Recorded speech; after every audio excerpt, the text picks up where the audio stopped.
Assalamu alaikum students. Today our topic is from history portion, Mughal Empire Consolidation. Consolidation means to combine or to strengthen. In this lecture we are going to discuss how Mughals were able to combine a number of states into a single and more effective and stronger kingdom by unifying them. As we have discussed in our previous lecture, the Mughal dynasty was a notable one for its more than 2 centuries of effective rule over much of India, for the ability of its rulers, who through 7 generations maintained a record of unusual talent for their administration and bringing almost the entire Indian subcontinent under one domain. Here on this page, you can see the family tree or the lineage of Mughal emperors who played a vital role in the consolidation of India. The map shows the areas with red color that were consolidated by Babur, the first emperor from 1526 to 1530. Then Humayun ruled over from 1530 to 1556, but not much of the expansion was done in his reign. The rule of Akbar is going to be discussed in detail in our lecture today, as he was the one who consolidated most of the Mughal Empire over most of India. Then not much of expansion was then done during Jahangir's and Shah Jahan's rule, but Aurangzeb, the younger son of Shah Jahan, during his rule gained political strength once more. He expanded the empire to include almost the whole of India. In these two maps, you can clearly see the territories expanded and consolidated by Mughal emperors in their reign. The right image of the map shows the expansion of territories during the Babur's rule, the first Mughal emperor. The northern portion, colored brownish green, was consolidated by Babur. But the second Mughal ruler, Humayun, lost Mughal territories to Sher Shah Suri because he was an inexperienced ruler when he came to power at the age of 22. But after 15 years, he regained them with the help of Safavids. Then Akbar expanded his territories in most of the northern areas. In the right image, you can see that the purple areas mentioned are the areas which were consolidated again by Akbar. And then in the same map, you can see with green color are the areas mentioned consolidated by Aurangzeb during his rule. Then in the next image to the left side, you can see that the yellowish color shows you the areas which were consolidated during the Akbar's rule. And the areas in the south of India mentioned with the red color are the areas which were expanded again or consolidated again during Aurangzeb's rule. So we can from this judge that so much of the consolidation was done during Akbar's rule, which will further be discussed in the coming pages. Now, who consolidate the Mughal Empire?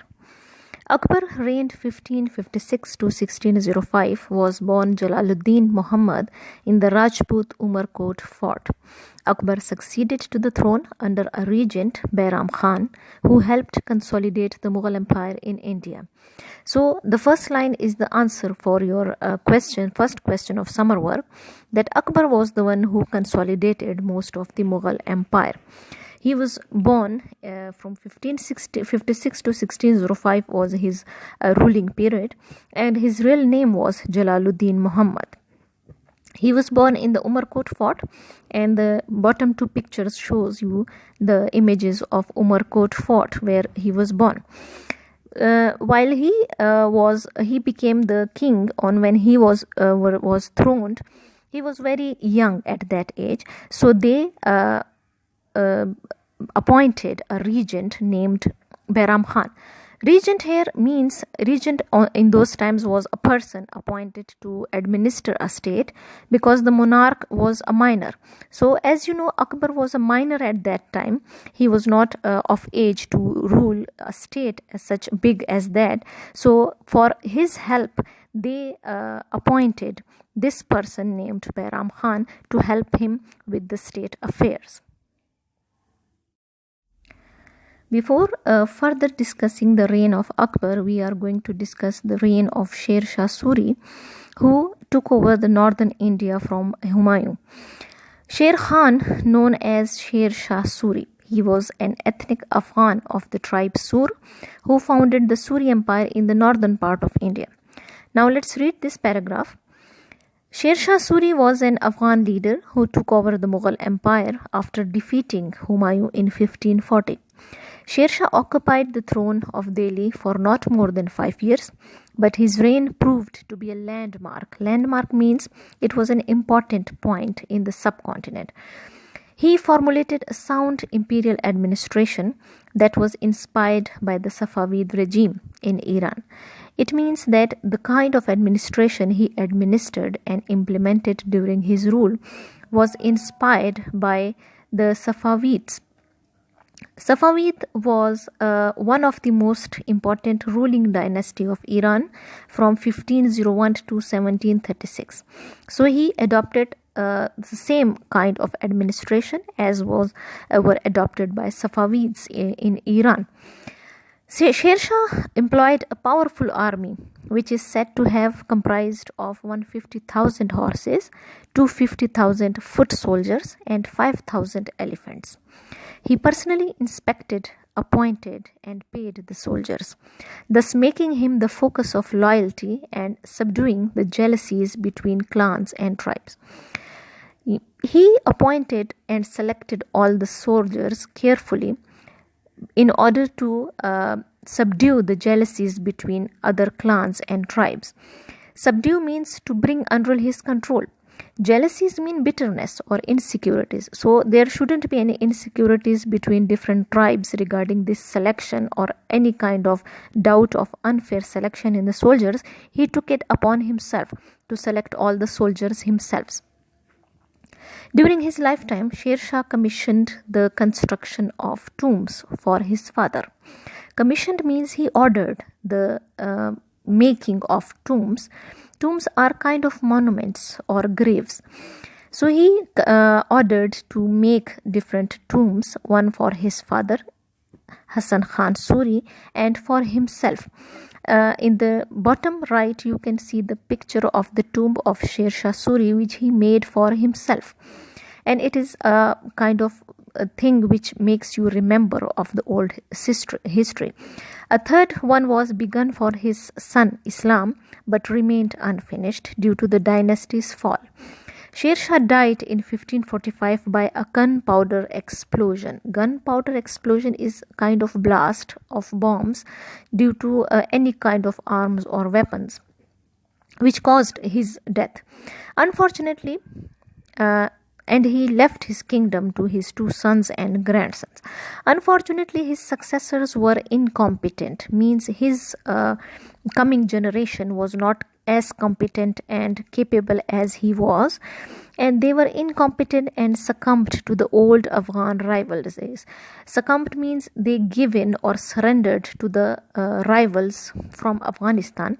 This resulted in the downfall of Suri dynasty. Now we are going to discuss the principal reforms for which Sher Shah Suri is remembered. Sher Shah is known for his reforms during his rule, during his administration. He has done such managements of the areas, and he introduced such laws for which he is still remembered. Now let's discuss them.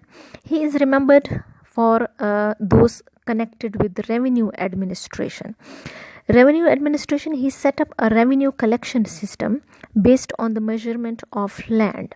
Now here, this system which we are talking about was a system of measurement of all cultivable lands and uncultivable lands and their management.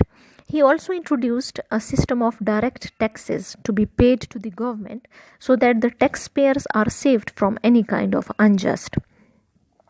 Next is justice was provided to the common man through this method. Numerous civil works were carried out during his short reign or his rule. Planting of trees, such as these are the examples given.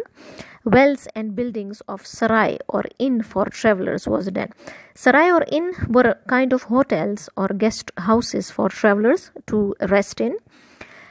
Roads were laid. It was under his rule that Grand Trunk Road from Delhi to Kabul was built. The currency was also changed to finely minted silver coins called dam. You can see in the top right image the Grand Trunk Road is mentioned with the help of a map which shows you the route coming from Kabul, and it is connected to Dhaka and Calcutta. It reaches those areas to the northeastern areas of India till Bangladesh. Yeah, and the bottom right picture shows you the image of that Grand Trunk Road which was built during his rule. The bottom picture under the paragraph shows you the kind of coins he introduced, the kind of currency made of silver during his rule is mentioned here. So these were all the reforms he has done for the first time, which was very well done during his rule and for which he is still remembered. Now let's discuss how Akbar was able to consolidate such a large area and such large territories during his rule. Akbar is the third emperor of the Mughal dynasty. He is the son of Humayun and the grandfather of Shah Jahan, the future builder of the Taj Mahal. This is one of the answer of the questions from your summer work.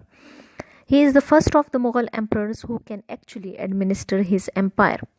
His two predecessors only conquering territory or seeking to restore order after rebellion. It means that Akbar was the only one who was able to had such a large area under his control, and he was also capable enough to administer it and expand it further, because his predecessors were not able to do so. Predecessor here means someone that ruled before the current king or before the current one.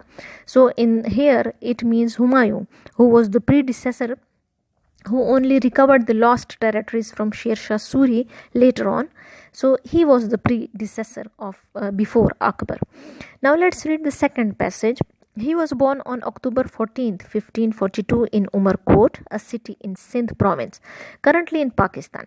His father Humayun had fled his empire and defeated by Sher Shah Suri, an Afghan king who created a kingdom on the territory of Mughals during a moment of weakness of the empire. He spent his childhood in exile.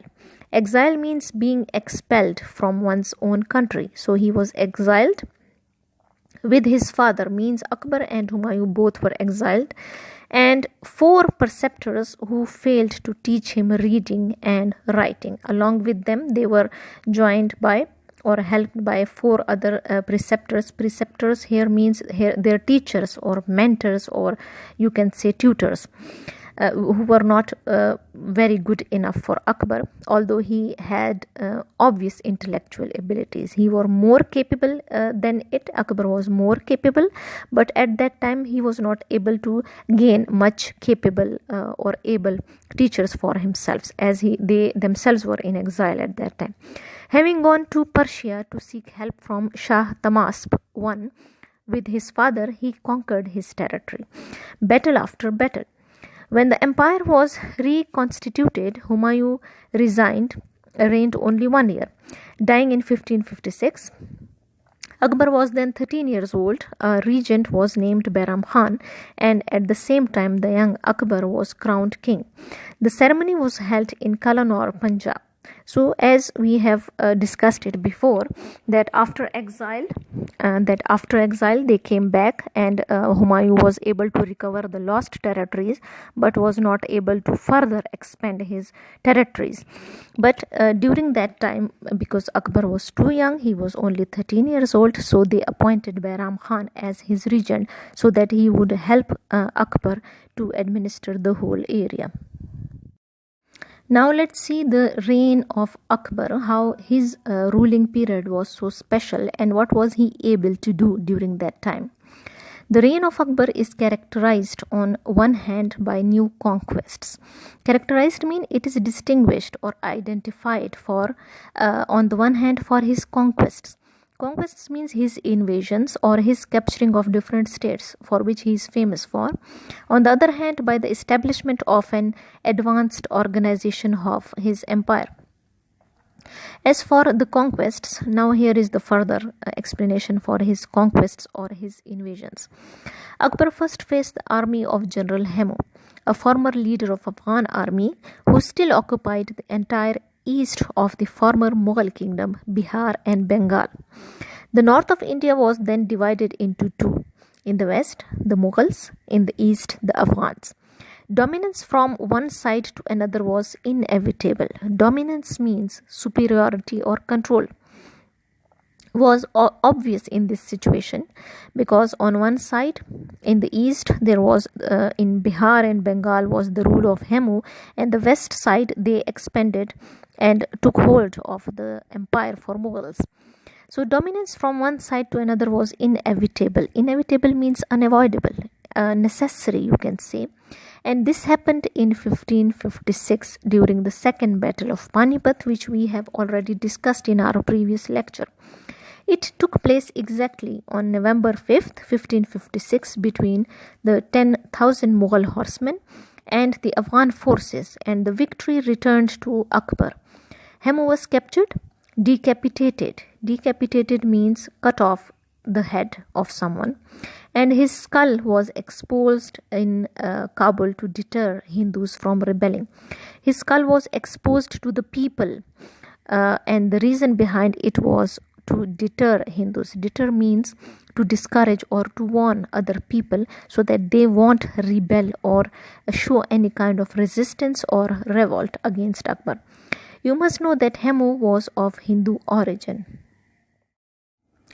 Akbar returned to Delhi without much resistance, but when he returned, he had to go back to Punjab to arrest Sikander Shah Suri. Sikander Shah Suri was the sixth ruler of Sur dynasty who was raising other troops. Raising means he was preparing troops, his army against to fight back the Mughal rulers, fight back the army of Mughal ruler Akbar, so that he can take back all the territories that was again taken and consolidated by Akbar. But he was not successful in this attempt. He was quickly arrested and exiled to Bengal after the siege of Fort Mankot was completed. Siege here means blockade, means when the fort is surrounded. So his fort, the Fort Mankot, was surrounded by the army of Akbar and it was taken over, and he was then exiled to Bengal. He was sent to Bengal. The victory of the second battle of Panipat was real starting point for the reconstruction of the Mughal Empire. From there, Akbar took 8 years to recover all the territories that had been conquered by his grandfather, reforming an empire from Kabul to Bengal. So this last page explains how Akbar was able to take back all the territories of India which were once lost to the enemies due to the inabilities of Mughal rulers, and he was even able to expand and consolidate almost all of India. In all these pages, most of the answers from your summer work are given with blue color for your ease. Thank you.